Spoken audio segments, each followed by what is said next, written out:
হযরত বেলালের জীবনের একটি গুরুত্বপূর্ণ ঘটনা। নবী করিম সাল্লাল্লাহু আলাইহি সাল্লামের সত্যিকার আশিক হযরত বেলাল রাদিয়াল্লাহু তাআলা আনহু মসজিদে নববীর মুয়াজ্জিন ছিলেন। প্রত্যহ ৫ ওয়াক্ত নামাজের জন্য তিনি প্রাণের সবটুকু দরদ দিয়ে আবেগ ঢালা সুরে আজান দিতেন।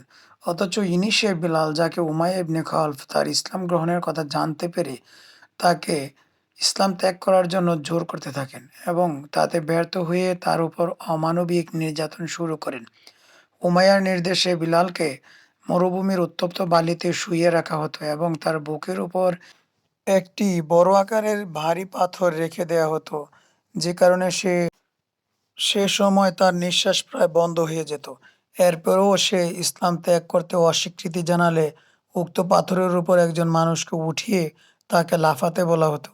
এত কিছুর পরও বিলাল অবিরাম আহাদ আহাদ এক আল্লাহ বলে চিৎকার করতে থাকতো। পরে আবু বকর রাদিয়াল্লাহু আনহু তাকে মুক্ত করে দেন। হ্যাঁ, ইনি সেই বেলাল, হযরত বেলাল যাহার সম্পর্কে নবী করিম সাল্লাল্লাহু আলাইহি ওয়াসাল্লাম ফরমাইয়াছেন, আমি শবে মেরাজে যখন বেহেশতে ভ্রমণ করিতেছিলাম তখন বেলালকে আমার আগে যাইতে দেখিলাম।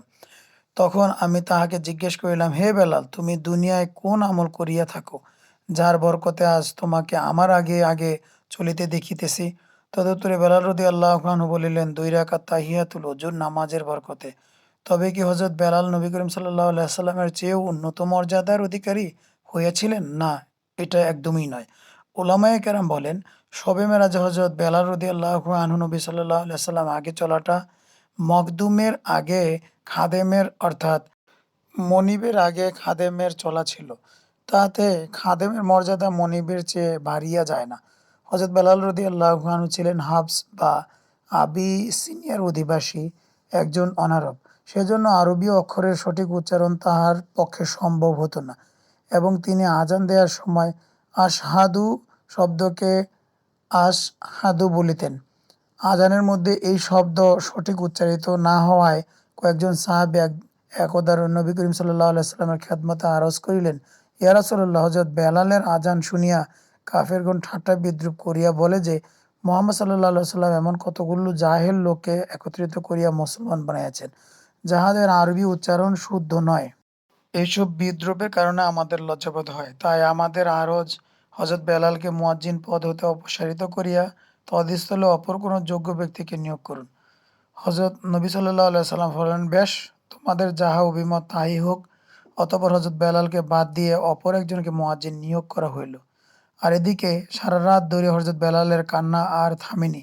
হযরত বেলাল কাঁদেন আর বলেন, ইয়া আল্লাহ, আমি হাবশী গোলাম, তুমি তো আমারে বানাইয়াছ, আমি কালো, সে তো তুমি করিয়াছ, আমার জবান তোতলা, সেও তুমি বানাইয়াছ, আমার দোষ কোথায়? আমার তো অপরাধ নাই।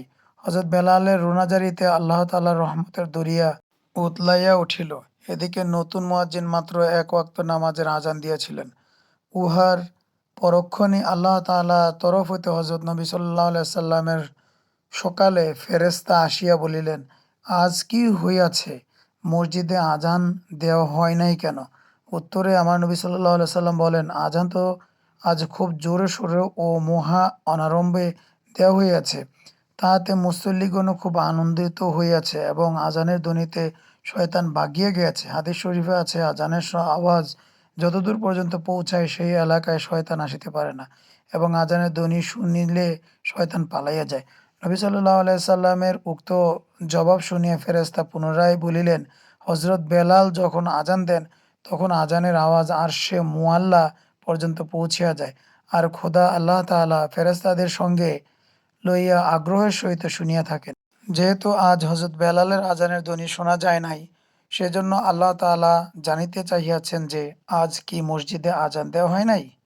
ফেরেশতার মারফত এই ব্যাপার জানিতে পারিয়া নবী সাল্লাল্লাহু আলাইহি সাল্লাম সকলকে ডাকিয়া বিস্তারিত ঘটনা শুনাইলেন।